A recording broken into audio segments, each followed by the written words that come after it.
Hello,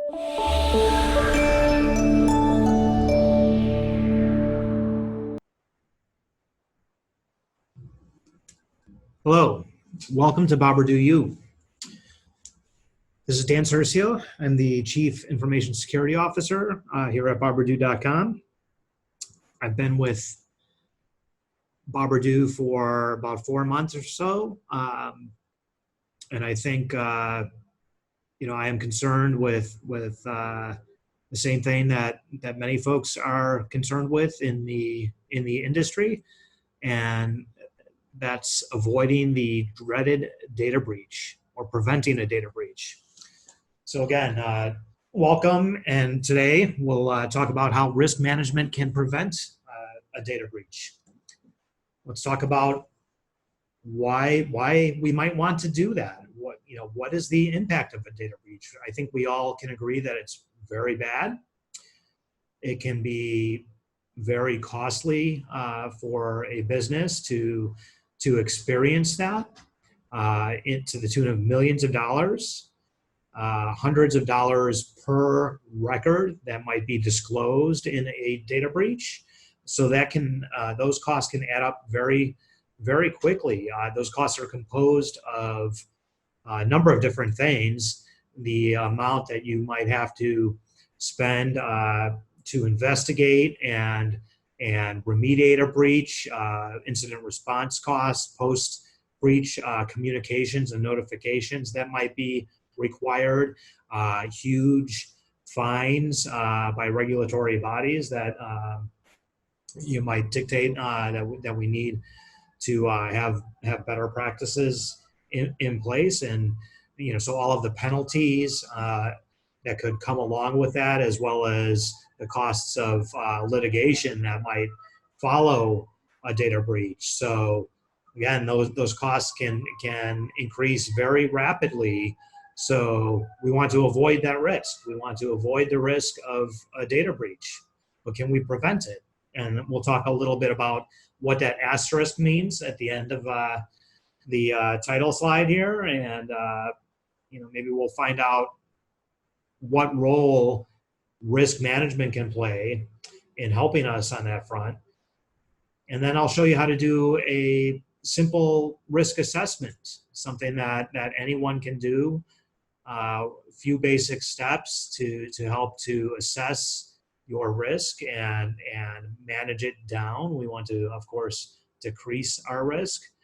And towards the end, we'll talk a little bit about some of the technical controls available on the boberdoo.com platform in the lead systems that can help you reduce risk or otherwise treat the risk and hopefully prevent a data breach. So without further ado, let's dive into it. And I wanted to show you a news headline around a data breach. Now this is kind of in a redacted format, so I blacked some things out.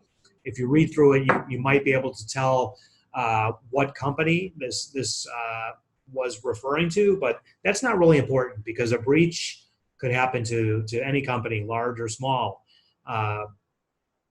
There are a few important takeaways here, and we're going to try to answer the question: can risk management prevent a data breach? Well, look at the headline here. The insert name of any data breach here, or any company. The data breach is a failure in risk management. Well, what does that mean? I'm highlighting here this statement that follows is that a corporation that deals with PII, personally identifiable information, sensitive information, has a legal and moral responsibility to adopt an effective risk management program. That's a pretty powerful statement, and it's true. As a business or an organization that's collecting data, consumer data, you are obligated to protect that data. If you collect it, you must protect it. And risk management is kind of the due diligence in securing the data that's in your care. So we need to be aware, and we need to determine what actions we need to take to minimize that risk to our business, but also to our partners and the consumers, with whose data we are dealing with. And then finally, I underscored third parties at the end. So third party is a type of risk.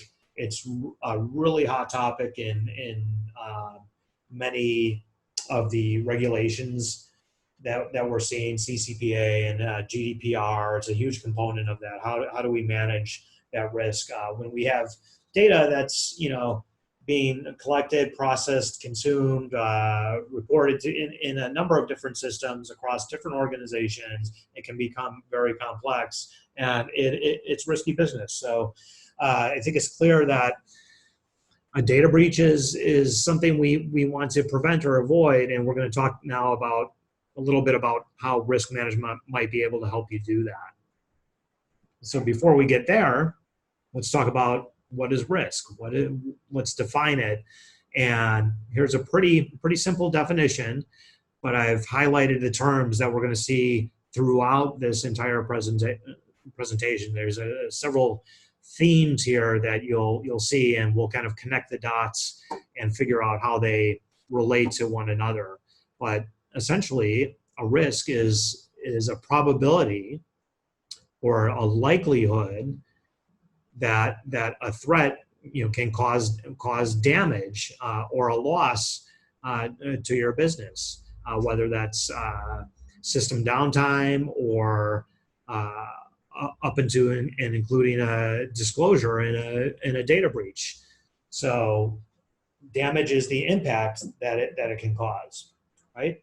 Well, in order for a threat to become reality, there need to be vulnerabilities. So our systems, our infrastructure, our processes, our people may be vulnerable to certain exploits. So when a vulnerability is exploited, then that threat event occurs, and in the worst case, that's a data breach or some form of security incident.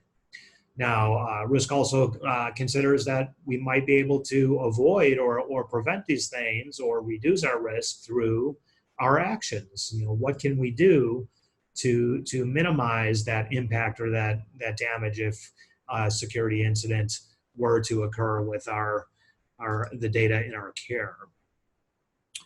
A few of the key kind of themes or takeaways that I wanted to mention before we dive deeper into the how-to part of the discussion is that in terms of risk management, it doesn't have to be perfect, right? It's an art rather than a science.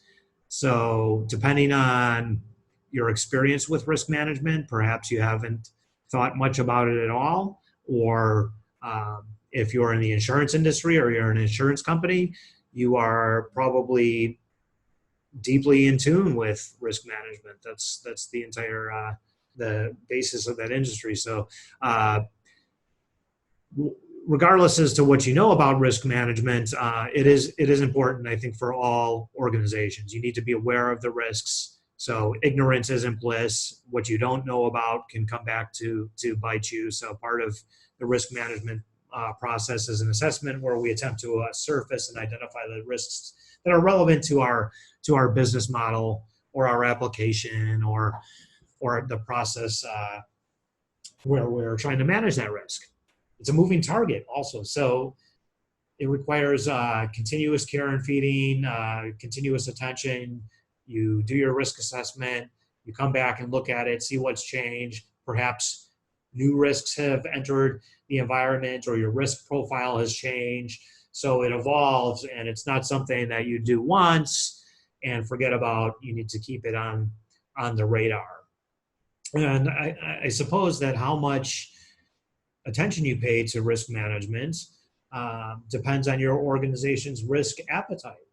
So are you operating in a kind of a low risk industry? Are you comfortable taking some calculated risks? Are you a startup that's moves fast and breaks things, and so your risk tolerance might be high? How much can you tolerate as a business before that risk becomes detrimental or a burden, or has damaging consequences that you would not uh, want to accept, right? So we look at the findings from our risk assessment. We evaluate these risks, and then we have to make decisions on how to handle them. And we make the best decision. And again, it's not perfect, and it will change over time. Finally, I just wanted to note that there are multiple types, two primary types, I guess, of risk assessments, and those are qualitative and quantitative. So we're going to focus on the qualitative approach today. It's a little bit simpler way of thinking about things.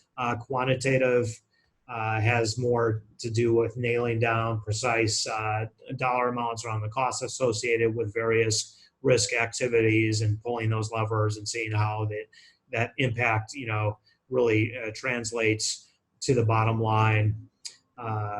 And that's something you can learn more about, and probably best suited for a mature organization who's has a need for that level of analysis.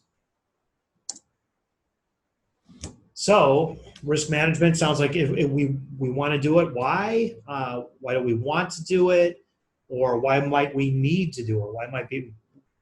Why might we be required to practice risk management and conduct risk assessments? Well, let's start from the right side of this, and the kind of purpose of this discussion today is that we want to prevent a data breach. And I struck through that and I said avoid a data breach, because truth be told, cannot guarantee you with 100% certainty that a breach can be prevented.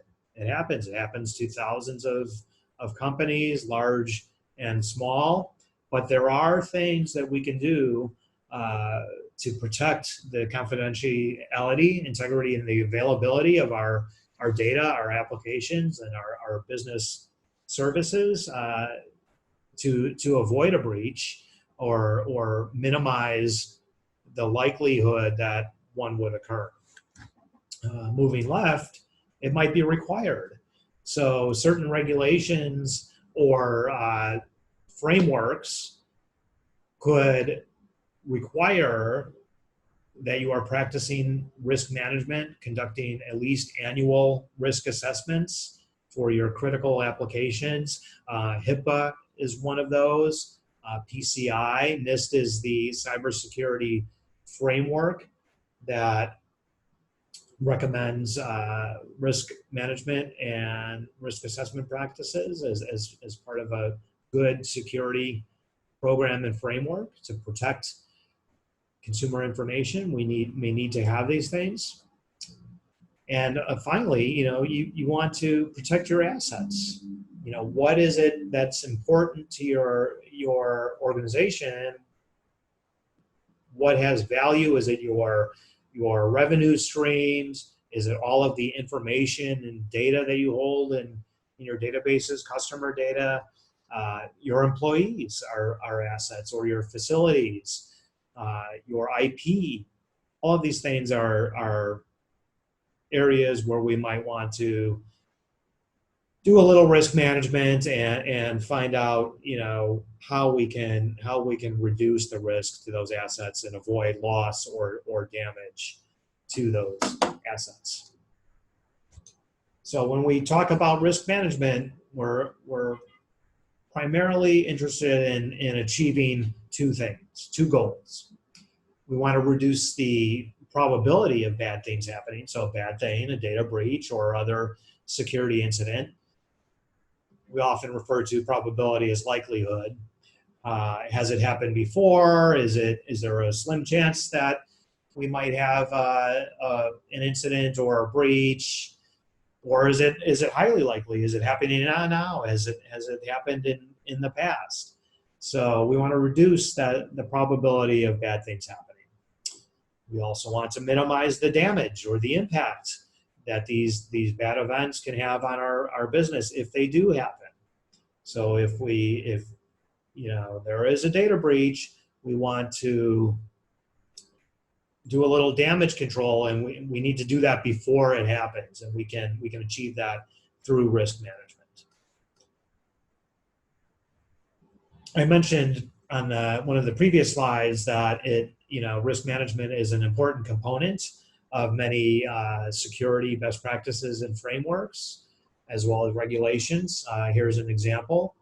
The NIST cybersecurity framework is a good one because it's relatively broad and can be applied fairly easily. It's split up into these different areas, into identify, protect, detect, respond, and recover. In the identity bucket, there's a focus on risk management. So we have risk management, risk assessment, and the assessment, we're going to learn how to do a simple one today, is concerned with identifying our assets and the vulnerabilities that lie with those assets. Also understanding the risk and the threats that are out there. So by gathering threat intelligence, from internal and external sources, learning about what's happening out there in the environment. A software company has their platform out there, and they have a critical vulnerability. We need to know about that. If we use that, we need to know how, what to do about it.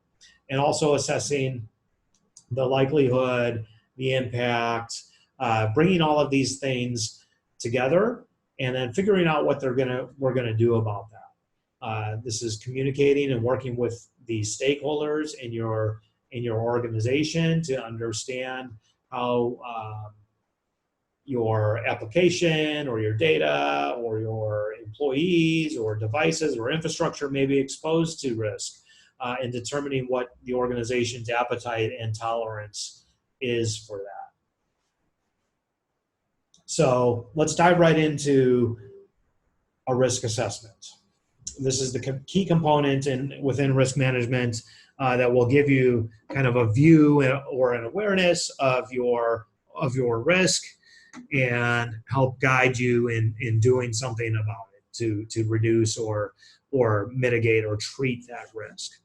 So I broke it down into 8 steps that we'll want to focus on. And at the beginning of any risk assessment, you want to, agree on and determine what the scope is going to be. Is it going to cover your entire organization or your business? Is it going to focus on a particular application or process? Certain facilities or components of infrastructure? Scope can be very narrow or can be very broad. And also the purpose. Why are we doing this? And if one of those things is to help to avoid a data breach, that's one of the main reasons people do that. So that's the step where you identify what you want to protect or your assets. In step 2, we jump right into actually conducting the assessment. And that involves gathering a list of potential threats, things that could happen or threats that we've seen in our environment, and logging these in what's called a risk register. We also identify all of the vulnerabilities that potentially could be exploited.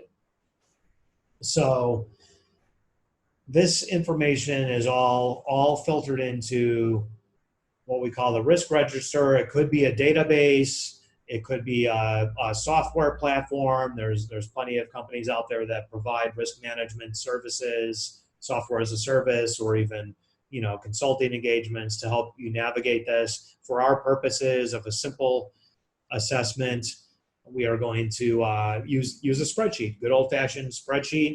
We're going to log all of these things in the risk register. So what are we logging? We're considering all of the different bad things that might happen and have an impact on our business or our assets. So that could be espionage, spying. It could be the dreaded data breach, a data exposure, which is not quite to the level of a data breach because data breach is disclosure. Natural events, right? So your data center gets wiped out by a hurricane or equipment failure due to power outages, denial of service attacks, things like that, anything that can have a negative impact on your business. In order for those threat events to occur, you need to have three things. You need to have a threat actor. So that's the source of the threat. Could be a hacker, could be insider threat, could be third-party risk, cyber terrorism. And then we need to have vulnerabilities. So that could be a software vulnerability, unpatched software, for example. A vulnerability could be the result of misconfigured software or infrastructure. And there are, some technical application vulnerabilities that we might be interested in. Like you can look up the OWASP top 10 to find out what those might be. Could be that we have issues with our access control and authenticating users to our systems and our data. So if you identify a vulnerability, a threat actor would use one of the techniques in the exploit column to exploit that, right? They're going to take advantage of that vulnerability through the use of malware or social engineering techniques like phishing to exploit it and cause some damage. So just keep in mind that a threat is just a threat unless, you have that vulnerability that can be exploited by the bad guy, the threat actor. So we've loaded our threats and our vulnerabilities into our risk register. We'll see what that's going to look like in a moment. The next steps here, we're going to look at determining the probability or the likelihood of those vulnerabilities being exploited. We also want to determine what the impact is, how much damage would happen if our application or our service, our product is available or unavailable for 24 hours. What type of impact could that have on our business? We want to try to understand that. And we're going to do that in a qualitative way. I'll explain that in a moment. And we will calculate a level of risk. So we'll assign a score to this particular risk item to help guide us in how we might want to treat that. So let's take a look at the risk register now and how we're going to input the probabilities and the impacts into that register in just a moment. So here I've created a very simple model to measure our risk, to assess the probability or the likelihood, and to also assess the impact. And we're just going to say it's high, medium, or low. So low probability might mean that, well, there's a really slim chance that a particular threat event could happen. We've never seen it before.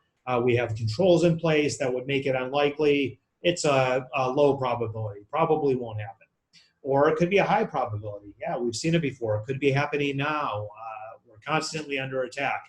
So that would lead us to say, oh, well, this is pretty likely. Same goes for impact. Is it low?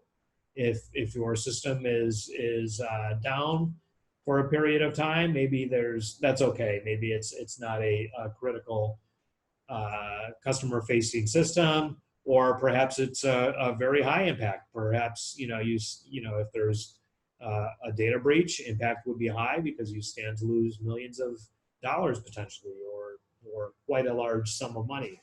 So we can categorize these. We can assign, a color system to them, as I did here: yellow, orange, and red, with red being the highest severity, or you can go red, yellow, green, however you might like to do that. It doesn't really matter. I've also assigned a numerical value to each of these: 1, 2, and 3 for high, medium, and low. Very simple. And then in this matrix, we simply run the calculation. So for a probability of high, that's a 3. Impact of low, that's a 1. 3 times 1 is 3, and that would give us a medium risk score. So you can see how these calculations are equated to a risk score, and that will help us later to prioritize our remediation actions on risk. So here's what all of that we've discussed so far looks like in a risk register. Risk register, like I said, it could be a database, it could be an application. For our purposes, it's a simple spreadsheet where we are recording our assets. Our assets, I usually like to divide them into people, processes, and technology. You could have just a handful of assets that you'd want to assess for risk, depending on the scope of your assessment, or you can have many more if you wanted to cover all of the bases. So here I've just provided a few examples for your infrastructure. For example, here are a couple of threat events that we might want to consider. That we have unremediated vulnerabilities in our environment that result in a security incident or a data breach. Not good. Where did that come from? That's the threat source. It could be hackers. It could be a disgruntled employee, or not all employees have to be disgruntled. People make mistakes, so there's a human element there that is a risk. And so we have a threat and we have a vulnerability. So perhaps we have web application vulnerabilities in our environments, or we have insufficient access controls that are making us vulnerable, where a threat actor, the bad guys, can exploit these vulnerabilities and cause some damage, right? That's our impact. So what could happen? Perhaps, system downtime, so we lose productivity. Data from clients or consumer data could be compromised and resulting in a data breach, very damaging. Fines and costs of remediating that event could be very high. So then we look at, okay, well, if that's our threat event, then what's the likelihood or the probability of that happening? And maybe we say, well, it could happen, medium, but the impact may be really high. So we use our risk calculation to determine the risk score. In this case, it came out high. We have very high and medium for these 3 examples. So you can see how you might choose to prioritize those based on your scoring. So that's what a risk register looks like here, and we'll expand that out as we move through the slides. Our next step, however, is to look at our existing controls, because threats are always out there. Vulnerabilities exist. They come and they go.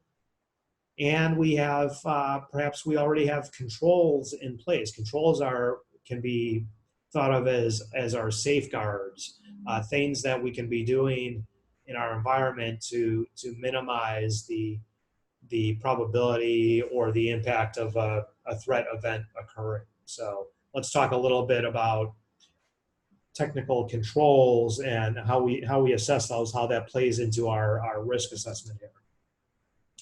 So the Center for Internet Security, CIS, has a control framework, and this is just an example of some controls that can be implemented to manage risk. So technical controls like encrypting data, maintaining an inventory of sensitive information. You need to know where your information assets are and how they're secured in order to protect them. Network monitoring and network level controls that might help to keep the bad guys off firewalls, for example. So those are all technical things. And in these frameworks will kind of lead you to best practices to reducing your risk. So this is a second example of a risk register, and this one also comes from the Center for Internet Security. It's a template that they have available for anybody to use, but you can see how now that this risk register here logs our threats, logs our vulnerabilities, and also considers our controls that we have in place today. So yes, maybe we have vulnerabilities in our environment that could potentially be exploited. However, we do have some controls that might prevent that. So we have vulnerability scanning that happens on a periodic basis, and that could help us to reduce our risk if we become aware of these vulnerabilities before they are able to be exploited. So that would be an example of a control that we can put in place to help to change our risk profile a little bit. Moving on in the assessments, now that we've collected our threats, our vulnerabilities, we've assigned a likelihood and an impact to each of those. We've determined our risk score. We've looked at our existing controls. Now we need to figure out what to do about our particular situation and the risk. So we need to develop a treatment plan or a plan for risk mitigation. And then we'll find that this needs to be a continuous process as well. So what can we do about it? Now that we are risk aware and we know what risks we face, we have several options to reduce our risk. I think that's our goal is to, like we said at the beginning of the presentation, our goal is always to minimize or reduce risk by decreasing the probability and the impact that a threat event can have on our business, on our assets. So the first instinct is to reduce that risk. And that's where our evaluation of our controls comes in. So we may need to implement additional technical or security controls if we want to reduce our risk.